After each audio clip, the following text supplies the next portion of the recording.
Welcome back to our channel BTech Wala. So in the last sections, we mainly discuss about the demand paging.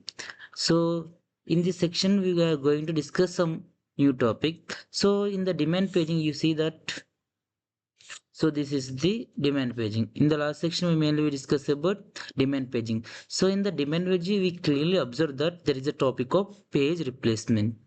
So when the demand paging, we can have to replace the pages. Yes, when means if there is any page that which have the OS requested, so we have to take the page from the secondary memory to main memory. So in that situation, the main memory is full with another pages. So at that time, I already said it that in that section, at that time we have to replace one page and take come the required new page from secondary to main memory. So at that time, I already said you the page replacement algorithms are very helpful. Here we see the page replacement algorithms are very helpful.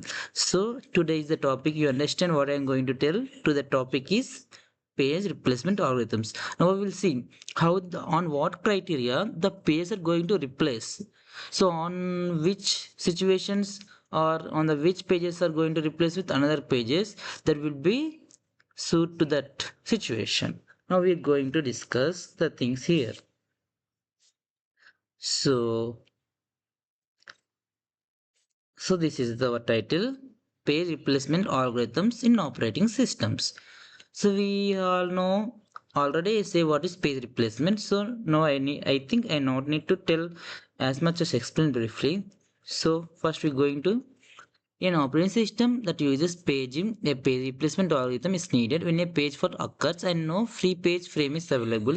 In this case, one of the existing pages in the memory must be replaced with the new page. I already said you. నేను మీకు అంతకుముందే చెప్పాను ఏం చెప్పా ఎప్పుడైతే ఒక CPU అనేది మనకి ఒక పేజ్ అనేది అది రిక్వెస్ట్ చేస్తుంది సో ఆ పేజ్ దాన్ని అది ఎగ్జిక్యూట్ చేద్దాం అనుకుంటుంది కానీ ఆ పేజ్ మనకు మెయిన్ మెమరీ ఉండదు సో మరి అది ఎక్కడ ఉంటుంది అంటే సెకండరీ మెమరీలో ఉంటుంది సో సెకండరీ మెమరీ నుంచి వెళ్ళి మన మెయిన్ మెమరీకి స్వాప్ చేయాలి సో ఈ టైంలో మెయిన్ మెమరీ ఆల్రెడీ చేద్దాం అక్కడ మనకు ఫ్రీ స్పేస్ లేదు ఫ్రీ స్పేస్ ఉన్నప్పుడే కదా మనం సెకండరీలో ఉన్న పేజ్ని మెయిన్ మెమరీలో తీసుకురాగలుగుతాం సో ఫ్రీ స్పేస్ లేకపోవడం అనేది జరుగుతుంది సో మనం అక్కడ ఆ మెమరీని ఫ్రీ అప్ చేసుకోవాలంటే మనం వాళ్ళు ఉన్న ఓల్డ్ పేజెస్ని ఐ థింక్ వాళ్ళు ఉన్న వేరే పేజ్ని డిలీట్ చేయాల్సి ఉంటుంది మరి ఏ పేజ్ డిలీట్ చేయాలని మనకెట్లా తెలుస్తుంది ఒకవేళ ఒక పేజ్ డిలీట్ చేసాం సో ఒకవేళ మేబీ అనుకుందాం అది నెక్స్ట్ ఎగ్జిక్యూట్ కాబోయే పేజ్ సో అది సిపియు తెలుసు మనకు తెలియదు కదా ఏ పేజ్ నెక్స్ట్ ఎగ్జిక్యూట్ అవుతుందో ఒకవేళ మనం డిలీట్ చేస్తే మళ్ళీ ఆ పేజ్ని అంటే అల్లకెళ్ళి తీసే సెకండ్లో పెట్టినట్లయితే మళ్ళీ ఆ పేజ్ని మళ్ళీ తీసుకురావాల్సి వస్తుంది అది మళ్ళీ కొంచెం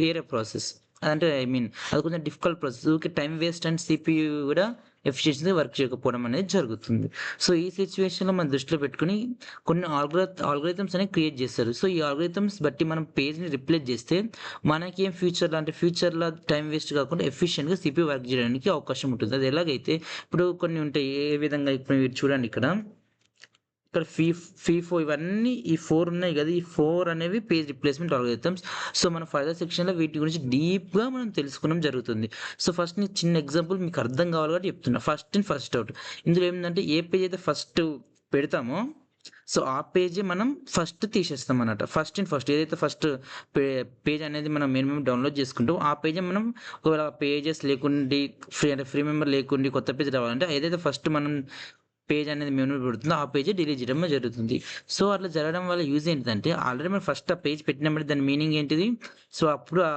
ఓఎస్ ఐ మీన్ ఆ సిపియు అనేది అప్పుడు ఆ ఫస్ట్ పేజ్ రిక్వెస్ట్ చేసిందని అర్థం కదా అంటే దీని మీద ఆల్రెడీ ఫస్ట్ వచ్చింది కాబట్టి ఆల్మోస్ట్ అది రన్ అయ్యి ఎగ్జిక్యూట్ అయ్యి ఉంటుంది సో ఆ పేజ్ అనేది మనకి ఫర్దర్లో మనకి ఎప్పుడు అవసరం ఉండదు సో ఈ సిచ్యువేషన్లో మనం ఆ ఫస్ట్ పేజ్ మనం తీసేసి మన కొత్తగా ఏదైతే సిపియు మనం అడుగుతుందో ఆ పేజ్ తీసుకొచ్చినట్లయితే అక్కడ ప్రాబ్లం ఉండదు ఎందుకంటే అది ఆల్రెడీ ఫస్ట్ తీసుకొచ్చాం కాబట్టి అది చాలా పేజ్ తర్వాత తీసుకొచ్చి ఉంటాం కాబట్టి ఆ ఫస్ట్ తీసుకొచ్చిన పేజ్ అని ఆల్మోస్ట్ ఎగ్జిక్యూట్ అయ్యి ఉంటుంది there will be 99% of chances that first page will already executed by the CPU so ఈ రీజన్ వల్ల మన పేజ్ని తీసేసిన ఫర్దర్ ఫ్యూచర్లో ఏం ప్రాబ్లమ్స్ ఉండవు ఆ పేజ్తోని సో ఇది ఒక ఎగ్జాంపుల్ సో మనం ఇంకా ఈ 4 ఆల్గోరిథమ్స్ అనేవి డెప్త్గా నేర్చుకుంటాం మరి ఆ పేజెస్ ఎలా తీసేస్తాం కొత్త పేజెస్ ఎలా తీసుకొస్తాం అనేది అదొక సపరేట్ టాపిక్ అన్నట్టు మీకు ఒక్కొక్కటి చెప్తే మీకు అర్థమవుతుంది సో ముందుగా మీకు బేసిక్స్ అర్థం కావాలి కాబట్టి మనం ముందుగా చూద్దాం ఓకే సో ఇక్కడ ఏం చెప్పాను, నేను ఏదైతే ఎక్స్ప్లెయిన్ చేసిందో అదే ఉంది. కావాలంటే మీరు ఒక వీడియో పాజ్ చేసి మీరు కూడా ఒకసారి చదవండి, మీకు కూడా కొంచెం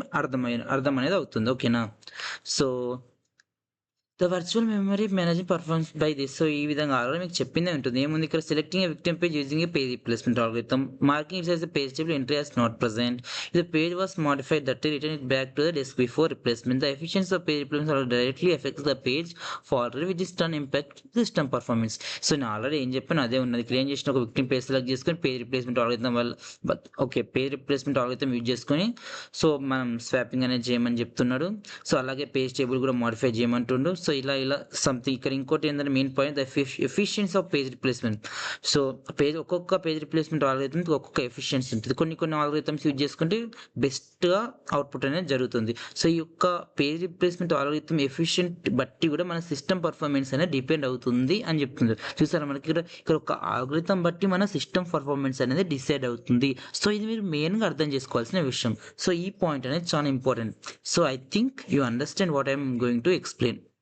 Okay, so now we going to this slide. So ఇక్కడ మనకు మెయిన్గా పేజ్ రిప్లేస్మెంట్ ఆల్గోరిథమ్స్ అంటే 4 ఉన్నాయి. అందులో ఏంటిది FIFO, first in first out. Already మీకు ఇవరిదాకా ఇది ఎక్స్ప్లెయిన్ చేశాను కదా కొంచెం. నెక్స్ట్ వన్ ఏంటి, ఆప్టిమల్ పేజ్ రిప్లేస్మెంట్. తర్వాత లీస్ట్ రీసెంట్లీ యూజ్డ్, దీన్ని మనం ఏమంటాం, LRU అంటాం. అండ్ నెక్స్ట్ వన్ ఏంటిదండి, most recently used, MRU. So ఈ 4 మనం తెలుసుకోబోతున్నాం. సో ఈ 4 కనుక మీరు నేర్చుకున్నట్లయితే ఖచ్చితంగా ఈ యొక్క 4th యూనిట్ నుంచి OS ఎగ్జామ్ పేపర్లో ఈ 4 నుంచి క్వశ్చన్ లేకుండా మీకు పేపర్ అనేది వచ్చే అవకాశమే ఉండదు. మీరు ఈ 4 ఆల్గోరిథమ్స్ నేర్చుకున్నారు అనుకోండి, ఖచ్చితంగా ఈ 4 ఆల్గోరిథమ్స్ ఖచ్చితంగా ఏదో ఒక ఆల్గోరిథం మోస్ట్లీ మనకి ఏమి ఇస్తారంటే ఫస్ట్ ఇన్ ఫస్ట్ అవుట్ లేదా ఆప్టిమల్ పేజ్ రిప్లేస్మెంట్ అనేది మోస్ట్ రిపీటెడ్ క్వశ్చన్స్ అన్నమాట. కానీ మీరు కంపల్సరీ 4 నేర్చుకోవాలి. ఈ 4 నేర్చుకుంటే పక్కా క్వశ్చన్ అనేది దిగుతుంది. సో ఇది అంత ఇంపార్టెంట్. నేను ఎందుకు మరి ఇంతగానం చెప్తున్నానంటే ఇది OS క్వశ్చన్ పేపర్లో మా important damn sure question. So ఇంకెందుకు ఆలస్యం, మనం నేర్చుకుందామా ఈ 4 ఆల్గోరిథమ్స్. సో ముందుగా first in first out. So first మనం ఏం నేర్చుకోవాలి, first in first out FIFO అనేది నేర్చుకుందాం. సో మీకు నెక్స్ట్ వీడియోలో ఫస్ట్ ఇన్ ఫస్ట్ అవుట్ అనేది ఎక్స్ప్లెయిన్ చేస్తా. సో ఒక్కొక్క వీడియోలో ఒక్కొక్క ఆల్గోరిథం అనేది ఎక్స్ప్లెయిన్ చేస్తా. సో అలా మీకు ఒక్కొక్క ఆల్గోరిథం సపరేట్ చెప్తే మీకు కొంచెం క్లారిటీ అవుతుంది. ఒకే వీడియోలో అన్ని ఎక్స్ప్లెయిన్ చేసినట్లయితే మీరు కొంచెం కన్ఫ్యూజ్ అయిపోతారు. ఓకేనా? So that's all for today section. I hope you understand what I am going to explain and what I already explained. Okay na? So please like, share and subscribe our channel. If you anything not understand, please comment me. I will clarify your all queries. Okay? Thank you.